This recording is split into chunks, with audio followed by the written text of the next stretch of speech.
Hi, Natalia. Welcome to the Builder's Mind podcast. Hi Duhit. Thank you for inviting me. Thank you for coming. So I know you for 3 or 4 months. We met in Riga. And actually, since then, I started to use your app, Thera. And today, I put the alarm to notify me about my daily habit and journaling. So I did it before doing this podcast. So I will share my experience more later on. But for those that don't know you, can you tell us who is Natasha? Okay, about me.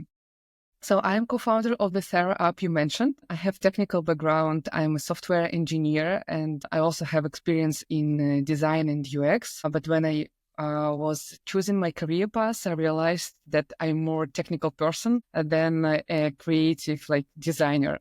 So right now my day is mostly dedicated to working on Thera and also doing some coding stuff because I have some other activities. I am a yoga lover. I practice yoga for around 6 years.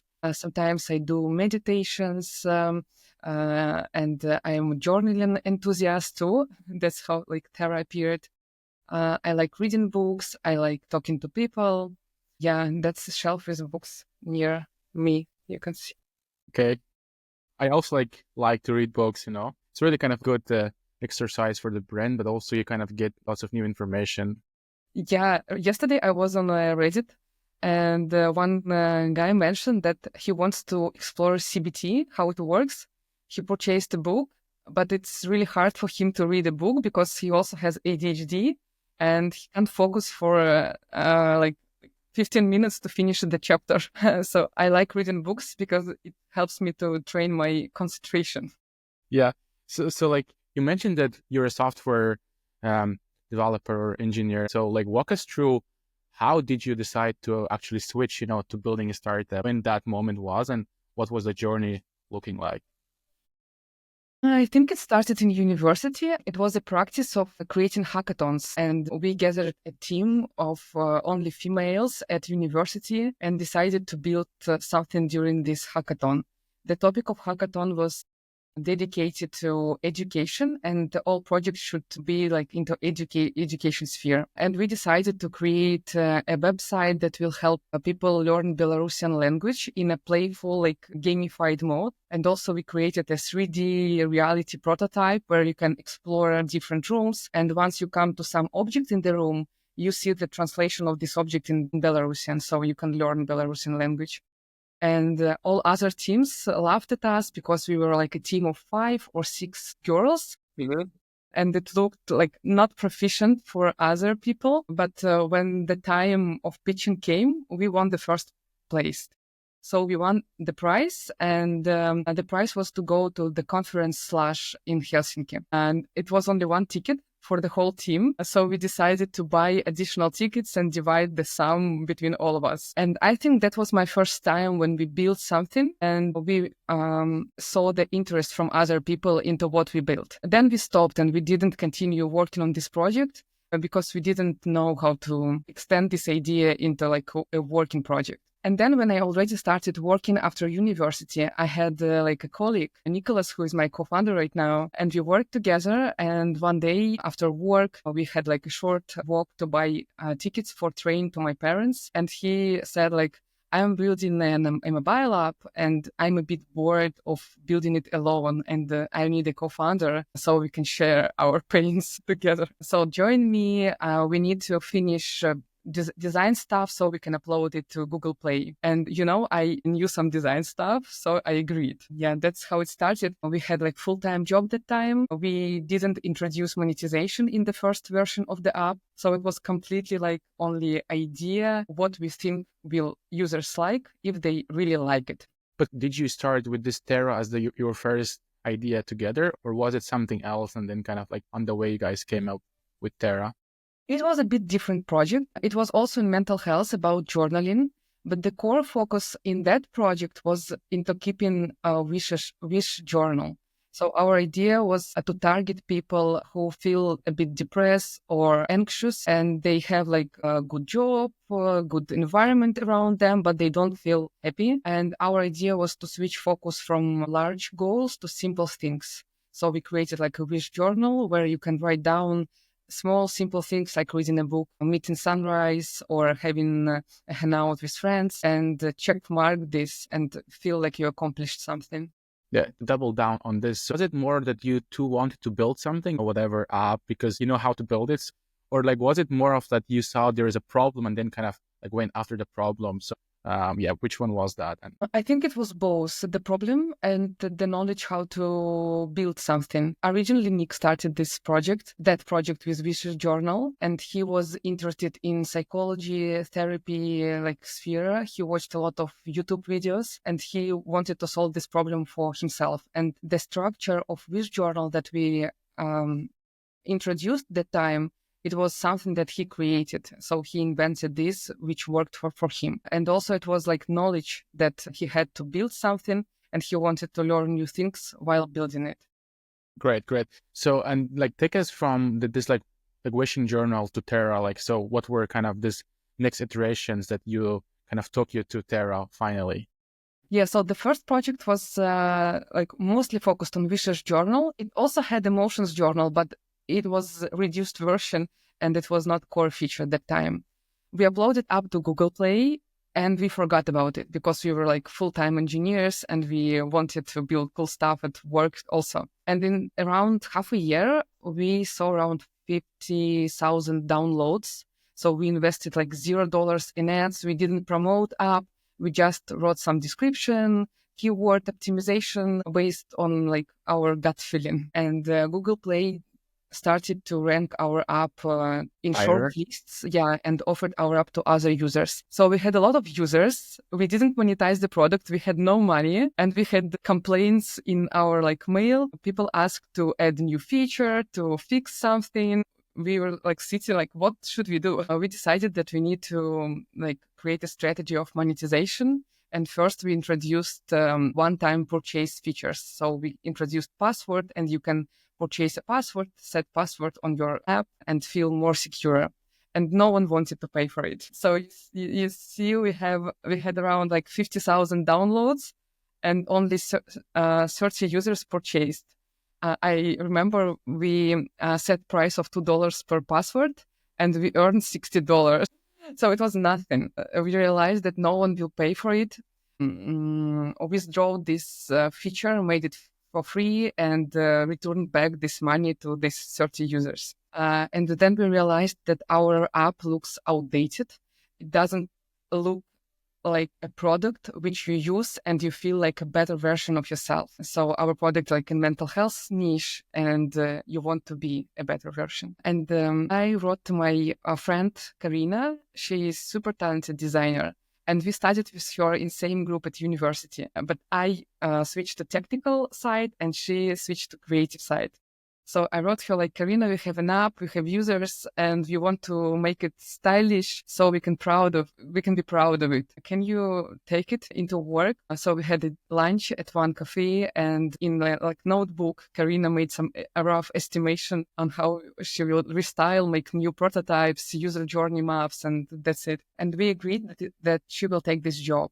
And it took us around half a year to make the full redesign, only design, and around another half a year to make it like technically to make a new version of the app.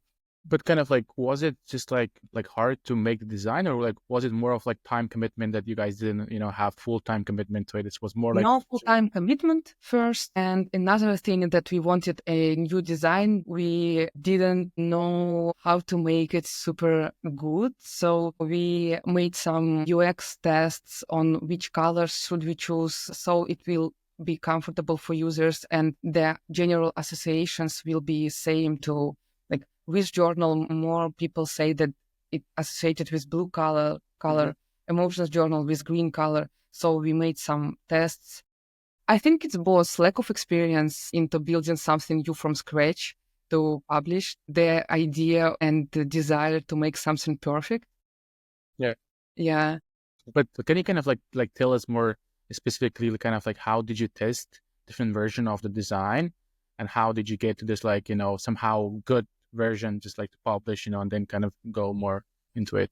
I want advice to use our path of testing it as an example. So we paid some people, I don't remember, but there are some sites where you can pay people. You can select your target audience, like age group, income range, their place of living, and you can ask them to test some options and like decide on a winner. We made these tests for our home screen to check if it's like easy to use. And I think this decision was the correct one. But another decision, we released completely new version to all users like in one day. And our rating was like 4.5 out of 5 stars. And it decreased to 3 stars, I think. So many users complained, many users. They put us like 1 star because they didn't like new design. It was old design looked cozy for them and new design looked super modern. Like this is not their own app. Like, like your old room can feel cozy, but modern room can feel like you're not relate to it. Yeah, it's just like too new and then you're not like used to it. And you're like, okay, this is just too much. Yeah. Also, we hired another great thing. We hired a QA engineer, and she created test cases for our product to test migration from old version to a new version. And she made tags like super high priority tests, medium priority, and low priority. And she iterated like high priority tests like every time new patch release comes, and low priority only like once in 2 weeks. And this helped us to avoid bugs when migrating user data from old journals to new journals and new structure. Because we didn't change only the visual stuff in the app, we also changed the technical approach. We introduced a new database, a new way of storing things. So it was completely renewed in both sides. And I think this is what extends the workload. So it's better to divide into 2 parts, make technical changes and make design changes separately so you can iterate faster. Okay. I mean, as we're going like more like deeper to like Thera, so maybe just like you can tell us in one sentence or kind of like short, like pitches that what it is and who are the ideal customers, and also what are, the main value propositions. Yeah. So at Thera, we help millennials manage low self-esteem and build feeling of being confident. And we use cognitive behavioral therapy exercises and journaling practices. We combine journaling and AI to make these prompts better personalized and bring the feeling like there is when a real person listens to you. Our target person is someone who experience life challenges. Mostly people open our app when they experience some negative feelings. So they need a place to vent. And so can we do a live product show now? Yeah, sure. So we made a bet on Steve Jobs style, just white and black.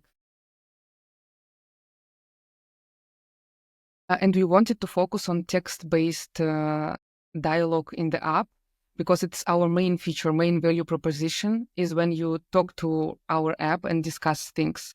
So in our onboarding, we directly start with same approach. But is there a difference between actually speaking and writing? So is kind of like there is a reason that why you are like going with the text, not voice? In voice, it's more data because when we speak, we don't control our mind. So we can share things without rational analyzation. Mm-hmm. But we started with text and we continue using text till today because that time we didn't think of voice. Yeah. Yep. And now we are thinking of it. We want to add voice support. Okay. So you just put your age. Yeah, what we noticed is that it's super important for users to know that it's safe to be in this app. So we dedicate like several screens saying that we value your privacy, that entries will be stored only on your device, and we don't have access to it. Also, like for me, it was more that you have to share very personal things, because if you want to be true with, experiencing feelings do you have and why do you have such feelings? Yeah, and it takes time for people to build this trust. So you see there is a skip button. Notice that some people need more time, and this like 3-4 screens about being private is not enough for them to start sharing. So yes, we don't force users to share if they are not ready. Just kind of like one question on this is that, so how do you like build a trust? For example, if I just, search a journaling app or therapy app, so I see kind of Thera app, and then how do you build a trust, for me to go and then share and then also like download this? I think it's many things that contribute to building trust. First, great UX really helps because when users interact with the app, if the app responds to them in an expected way, and there is no like unexpected ads or something like this, then it feels for them that they communicate to a polite person. So we don't think of interface just of an interface. We think of it as like something real. Okay. So good interface. Then such things like, you see, I can switch to App Store and then there is like a blur. Like many people won't notice, but those who is really caring about privacy, they will notice these things. Mostly, Go it again, please. you see, there is like some blur happens. Yeah. So like, okay. I see it. So mostly it happens in like bank apps, Yeah. and is also in our app. Wow. Like I didn't like notice that actually till now. Yeah, but it looks like it's not so important for you. Yes, kind of. But now, like, I know the value because if you're sitting with someone or if you're kind of, like scrolling through your like telephone, then you kind of like maybe like it's kind of like you don't want someone to see that. It's just kind of like blurring. Yeah. Also, we say in our screenshots here that, yeah, your entry is fully private. So we mention it here. Also, there is like on our Instagram website, we also mention it.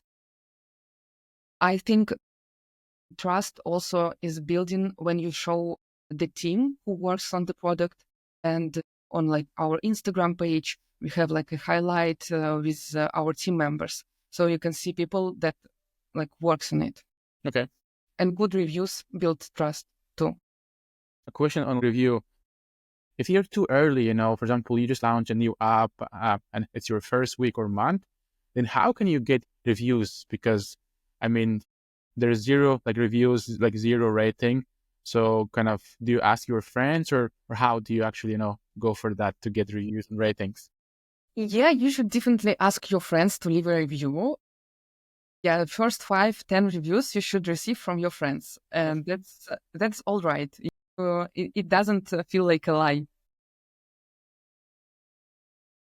And then you need to analyze what brings value to your user. And once a user receives some value inside the app, then you can show a like model or pop-up where you ask to leave a review.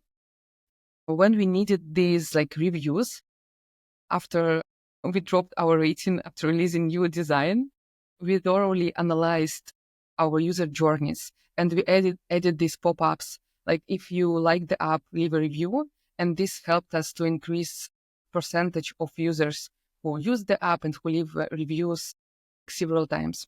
Okay. Yeah, so you need to ask friends and you need to show pop-up asking to leave a review when user is satisfied using your app. Okay. Yeah, I said that mostly people use our app when they feel bad. So I will show that I feel bad right now, but I feel good, honestly. This thing can feel irrelevant for people who will watch our podcast.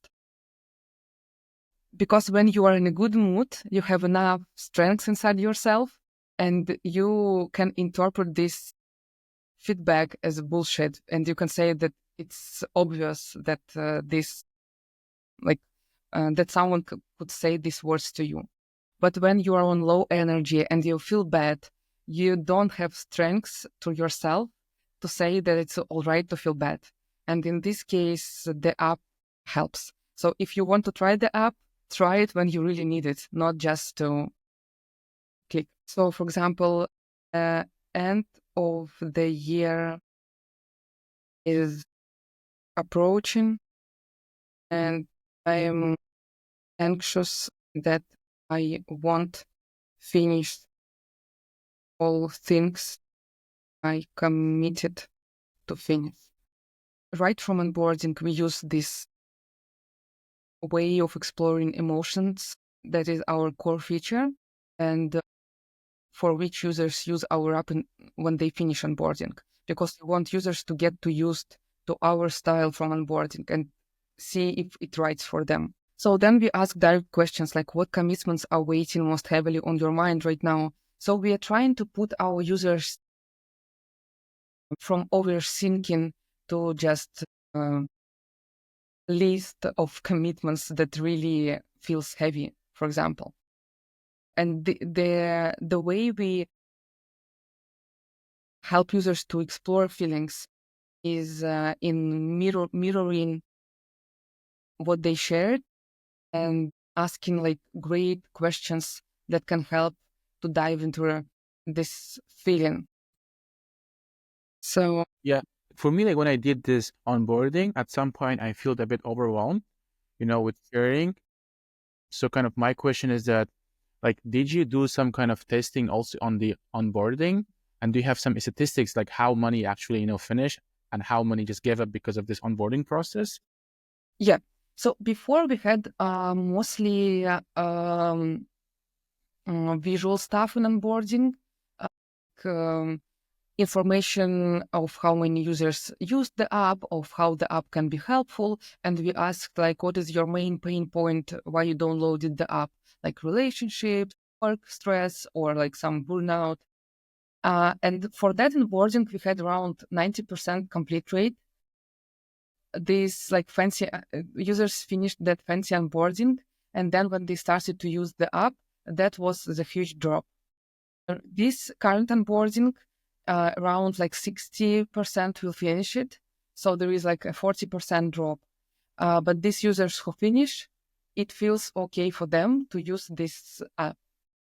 So you can decide internally within your team whether you want to optimize complete rate of finishing onboarding and then introducing how your app works, or if you want to introduce how your app works directly into onboarding. We earn more money with this onboarding. Yeah. Because it also like somehow, like filters out the ones which are just, out of curiosity here. And then like, okay, I actually like not need this, so I'm not like gonna finish this. So as you were saying, yeah, it's kind of a good way to filter out the more like serious one. And then like later on for you, it's easy to monetize or like move them from free version to premium or paid.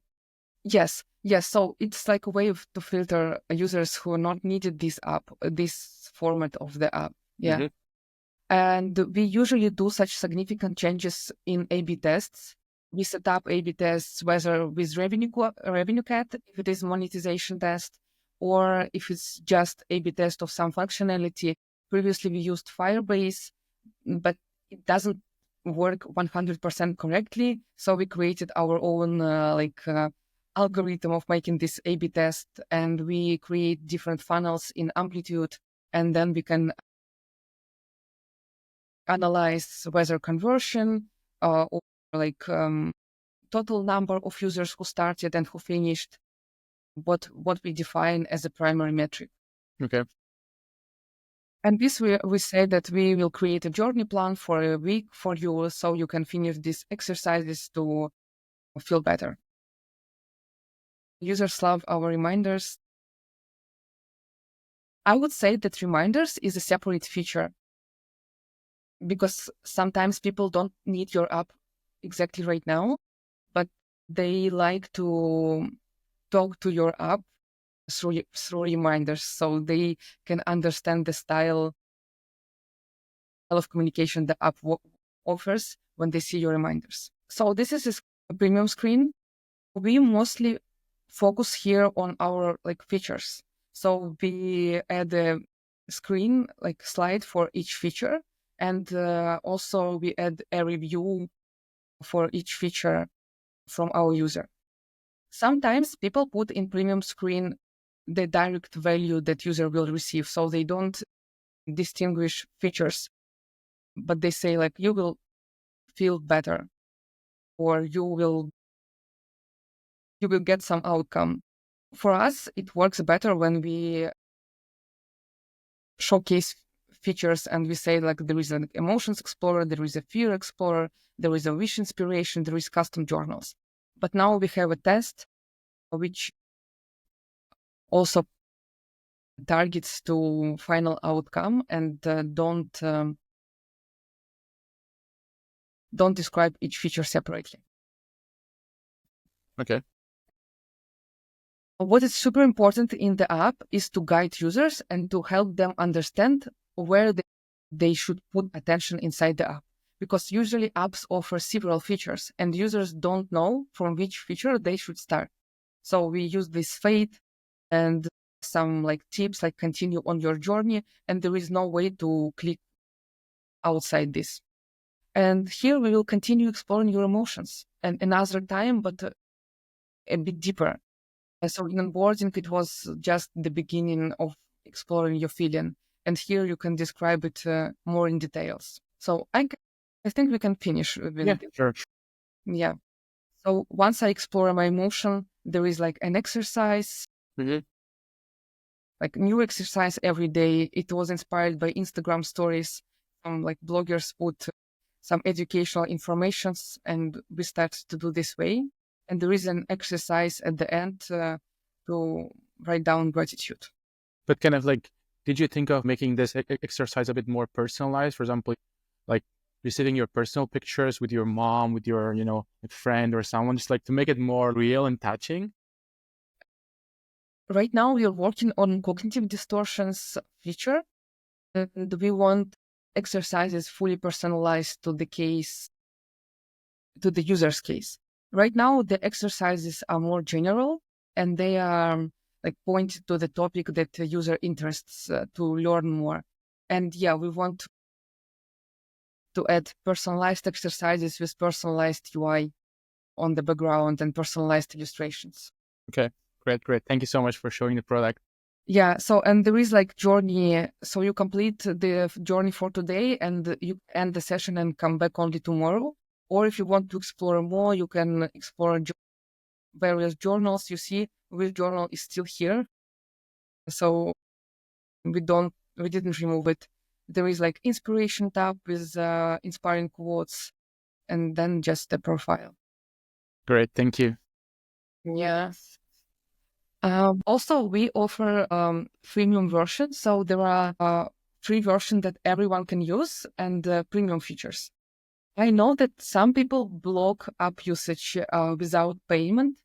And I don't think this approach is really scalable because if you advertise your app like with paid marketing or with organic marketing, for example, on TikTok, many people watch your video and they are curious to explore the app and they need some time to get used to it.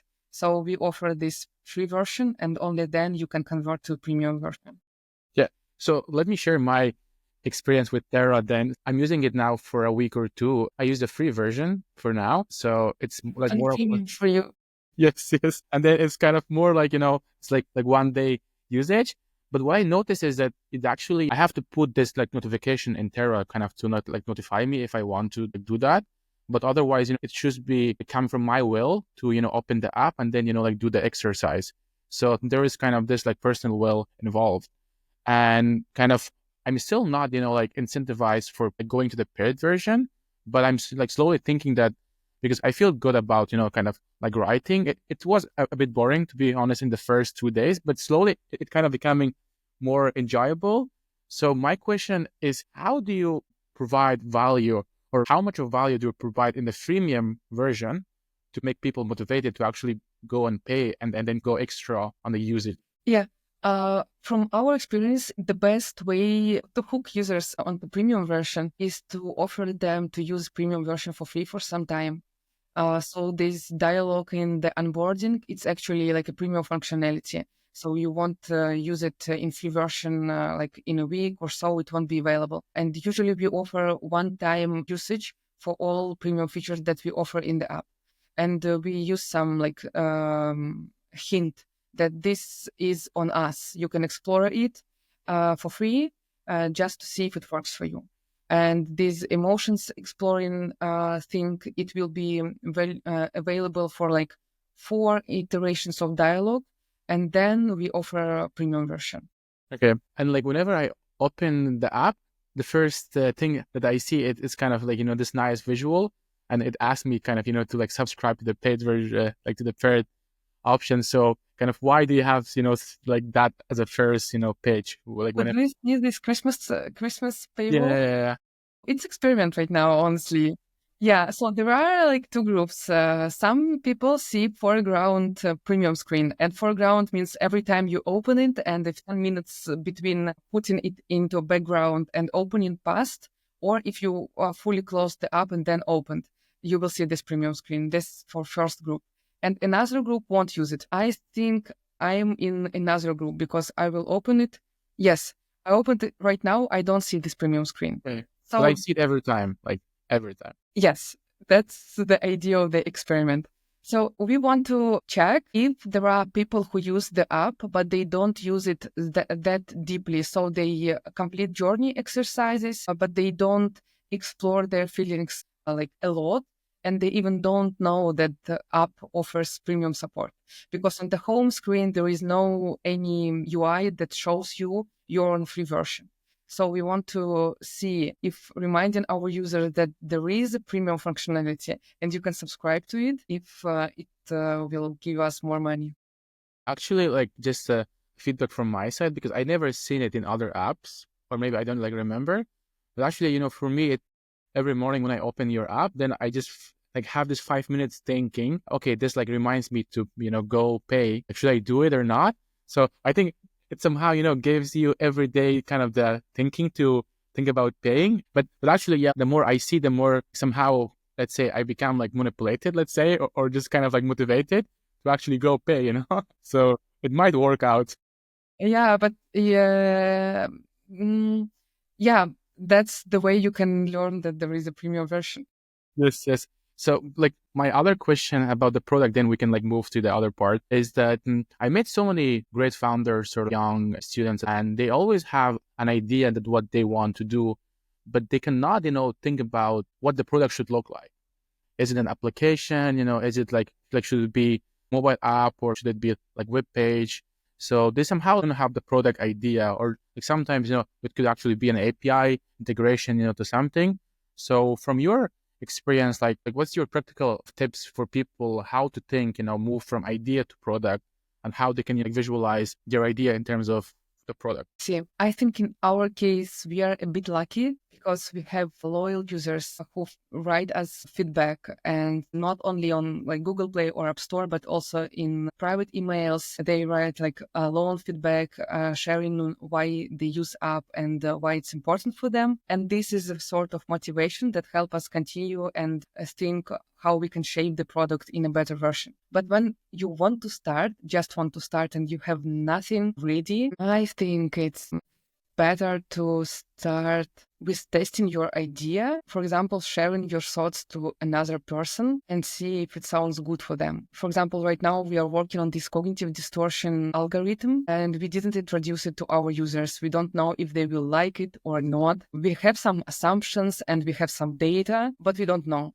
And usually when I talk to other people who use the app or who used the app before, I pitch this idea to them and ask if they're familiar with this concept of cognitive distortions or not. What will motivate them to use it, or what won't motivate them to use it? So I would offer to pitch to some people around you to see if you can present it, for example, and then what feedback you get. But this mostly works for B2C. For B2B, it doesn't work like this, because you can have friends that don't need your product, but businesses really need. And that's completely another like stuff. I'm like a B2C founder, but for B2B founders, I think you don't need to pitch to your friends. Yes, yes. So like actually, yeah, you point a very good word, which I wanted to kind of like slowly move to that topic. So like B2C, like how can you scale B2C, and kind of what was the journey kind of when you guys started like monetizing and the app, and how did you like went to kind of more like this like marketing, or this like sales approach in this space? Yeah, I think for B2C, you have to find the user job that already exists and you offer a better, more simplified way of dealing with this job. For a long time, we struggled trying to sell our features and saying like, we have nice emotions journal where you can log your feelings, but no one wants to do this. Or some people wants, but not in general. And then we like talked to some users who already used our app and asked like, why do you use this? And they said like, for emotional support. We don't use your app because it offers emotions journal. Emotions journal is just the way, the flow of getting the final result. And final result is to feel supported, to feel like someone understands you, to feel that your feelings are valid and it's normal to feel this way. And it was like great insight for us. Then we started to like make videos demonstrating that that's the place where you can get emotional support. And this resonates more rather than when you say there is like fancy emotions journal with a great UX. Okay, good. I will skip right now. Yeah. But then like also in B2C, how do you choose, which countries to target or kind of like which geography or what kind of, like audience? Okay, like the age is okay, but then if you want to go more specific, how do you choose that actually to scale or level down your advertisement on that? I think there are many things that can contribute into making the decision. It can start with your goal, like whether you want to goal and resources. So if you have, for example, blog in your own language, you can start promoting your app first on this to this community because this community is already loyal to you and they are willing to use products that you created because they follow you. If you don't have a blog and then you want to like promote with your own efforts, then you can think what languages do you know, what resources do you have money to pay for creators, or will you do this on your own? Do you know the culture well? Because when you promote your app, it's much better when you know like culture, when you know phrases, when you know like pain points that mostly people experience. The way we promote our app in Brazil doesn't work that way that we want to promote in the United States. So our best creatives that perform good in Brazil, they don't perform in the United States because the context is different. So the product is same, but the value proposition for every target group will vary. And when you want to think of geography, you need to think how much resources, money you have to invest into this. What outcome you want to get. You want to test the idea and get some like feedback and see if it's something that people need, or you like just want to test many geographies as you can, and then think where this current product and this current value proposition that you have in mind will resonate. More in practice, for example, I know you're based in Lithuania, and I don't know if you have been ever to Brazil uh, or not, but how do you find, this like local kind of secrets, just like to use it in the marketing or in your advertisement, in the beginning or in the US? Yeah. Yeah, I'm based in Lithuania. And when we were choosing to scale to Latin America, that was a completely rational decision. We wanted, so our app was present in Ukrainian and Russian languages. And we are really used to this culture and we know how to promote our app there. And we wanted to test our skills and abilities of our team if we can work in another market. The United States market was really expensive to enter when you bootstrap the product. So we made research of where in countries there is a need in mental health and they are cheaper than the United States to run ads. And we tested Latin America, all countries. And Brazil was the country that engaged more with our videos. Then we created like Excel sheet and calculated if the price of auction will rise, if it will still be positive for us. Based on that table, it should be yes. We decided to translate up to Portuguese and started ad campaigns there. And also we hired two local creators from Brazil to whom we communicated and asked things in translating our app and how to make it more relatable to that culture. Mhm. Like in B2C, which of these strategy do you think is more effective? Like running ads on Facebook and Instagram, or more like if you want to engage, small creators, like local creators or like local influencers? I would say that organic growth is preferred. Until today, we have only 10% of downloads from Google Play that were paid, and 90% of users came organically, including Brazil. And in App Store, I would say it's like 50-50% paid and organic. But it's better to invest in organic. And I would advise to invest into algorithms of Google Play and App Store. So create necessary keywords, create billion visuals of your app.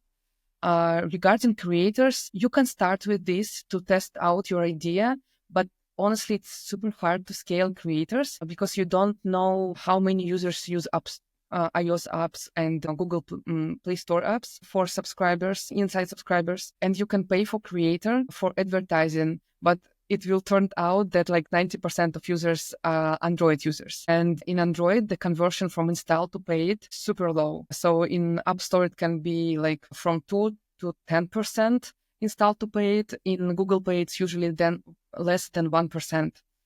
So with creators, you can start to validate your idea and to validate value proposition. But if you want to make it the single source of traffic, it will be super time consuming.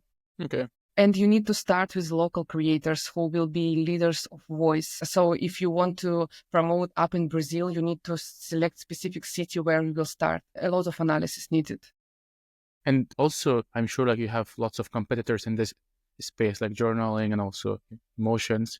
So how do you, stand in this competition, and kind of, is it like more like SEO or kind of like playing with keyword just to be listed on the top, or like, do you also have some other kind of differentiation? Yeah.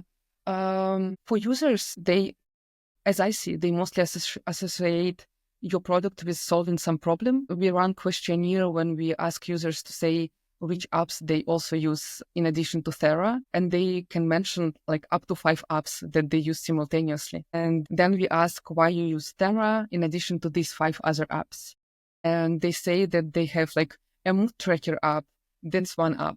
Thera they use for exploring feelings deeply, and they have another app for like ADHD exercises. So for people, it's more like having the connection between some pain and some solution. And what we do, we're trying to do our best communicating what pain we can solve with the app rather than like fighting for positions.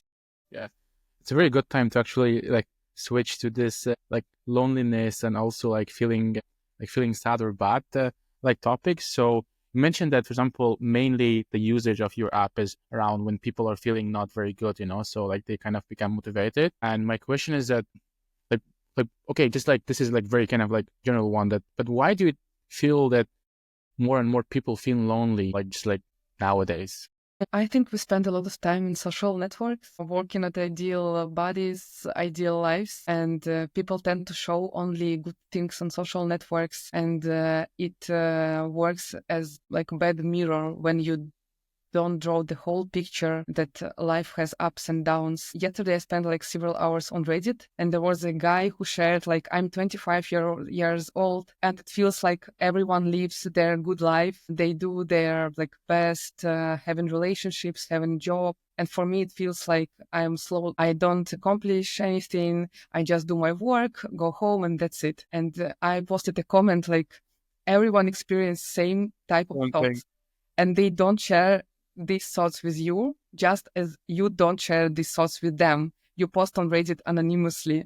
Once, you only kind of like share once, on Reddit, and then like you forget, so you're not kind of like telling everyone every day about it. Yes, you won't tell this, and you won't share with your friends this. So, and my comment gathered some upvotes because it was relatable. So I think that loneliness become a bigger issue because there are a lot of attention that is put to like ideal world that do not exist. Like when you spend a lot of time on social media following like ideal people, and this is not the right profile.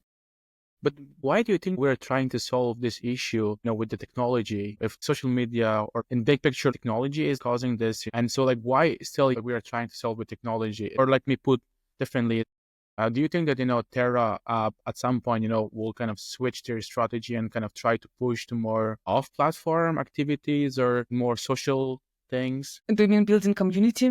Yeah, kind of community or kind of like trying to not just say nice words, just to kind of share empathy, but also like tell them that hey, call to this friend or like do this with your family or whatever, just kind of to let them know that they have to stay away even from Terra app, like just like for a bit. Yes, some people asked me, like, if you want users to feel better, why don't you say them to go to the forest and spend some time in nature? And why do you build the app?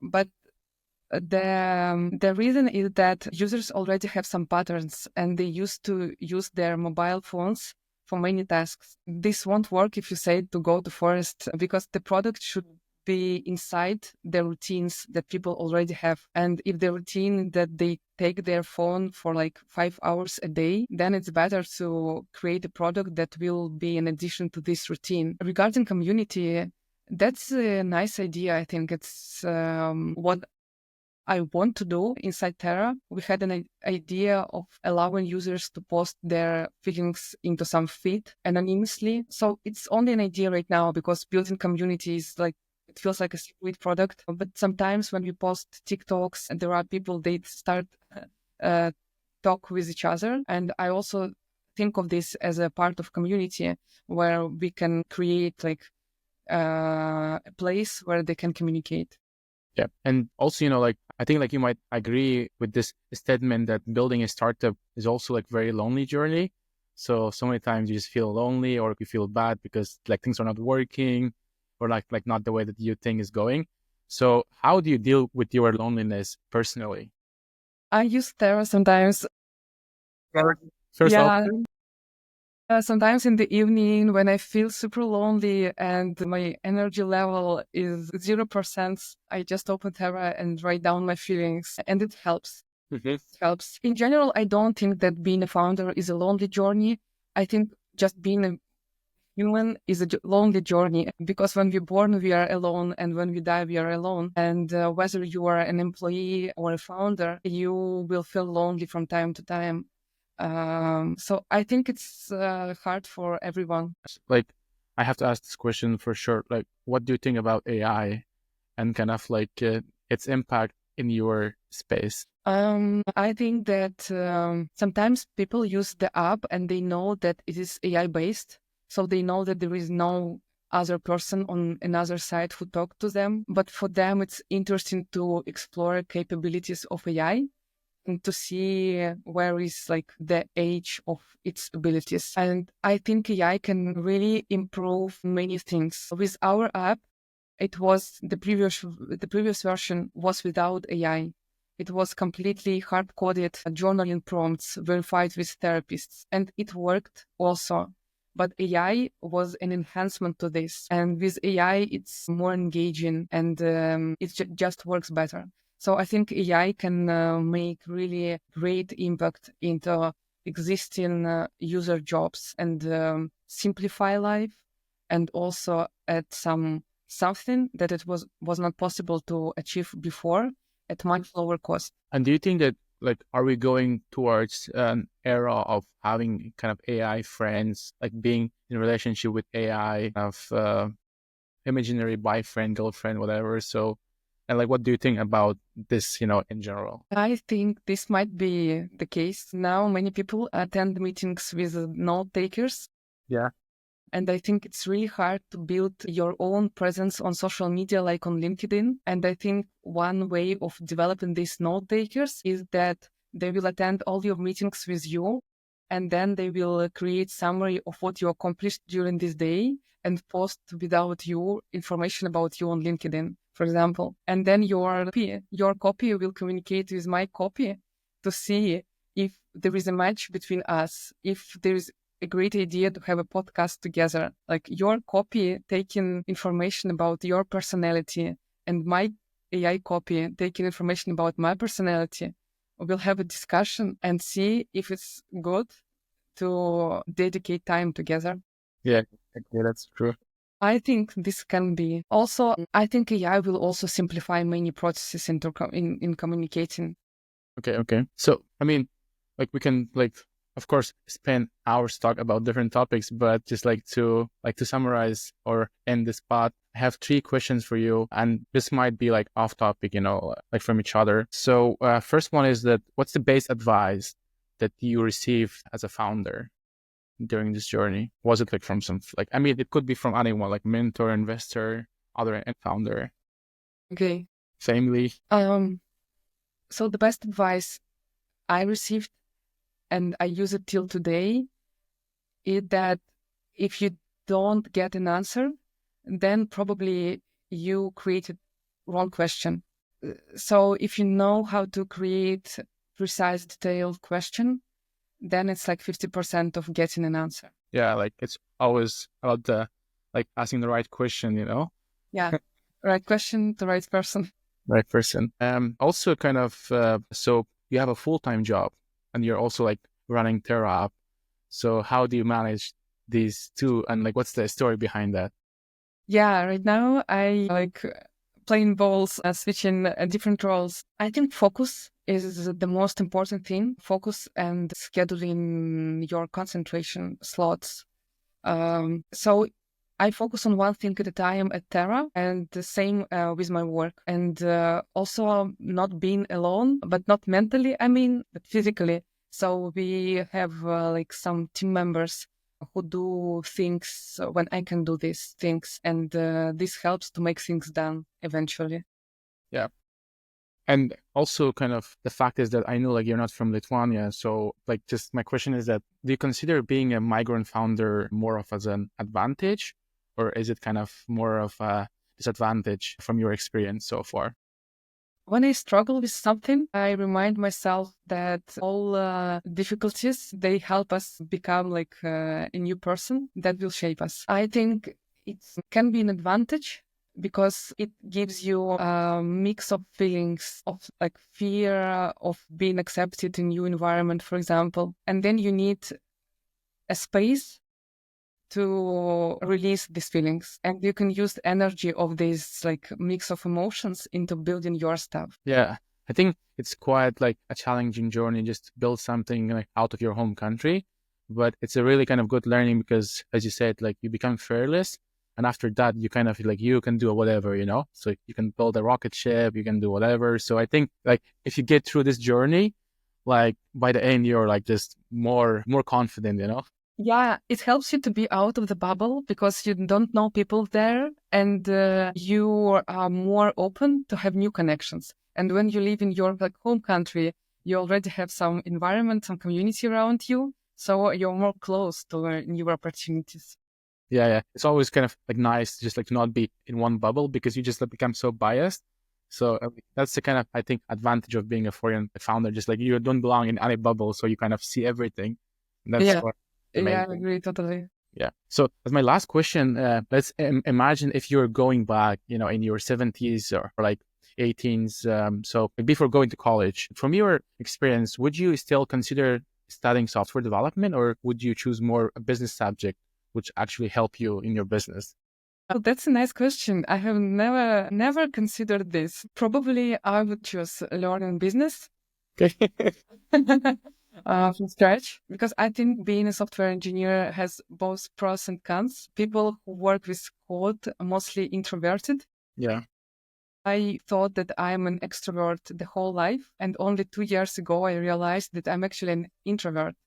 And the main thing and main highlight of introverts is that they can speak for hours on topics that they like, and that can bring them a feeling that they are extroverts, but they can't speak on topics they don't like, they don't relate. And extroverts, they're easy to go and speak on various topics. So I think for me, realizing that I'm an introvert, it would be nicer to work through this earlier than later. uh, yeah, and business mindset is always an advantage, I think. Then kind of just like, okay, this will be my last question for sure. Is it then like, how, like, can you handle the business side of Terra? if you didn't have, like business studies. So like, did you take some courses or like do you have some mentors, or you just do by learning, like, or how it is? We had like Dominators Club for 2 years. It was created by my friend and it was for entrepreneurs. It was a community of like 6 people at the beginning and 10 and at the end of it. And there were like people with their own projects and their own businesses.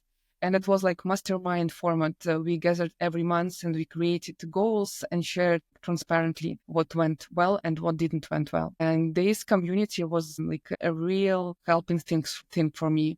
And I think the most knowledge I got was from that community and from those people. And it's better to learn directly from people. I think courses are good to get some basic education, but then you need to solve real problems in real time. And you need to know just right now how to respond to this person, how to make these negotiations finish successfully.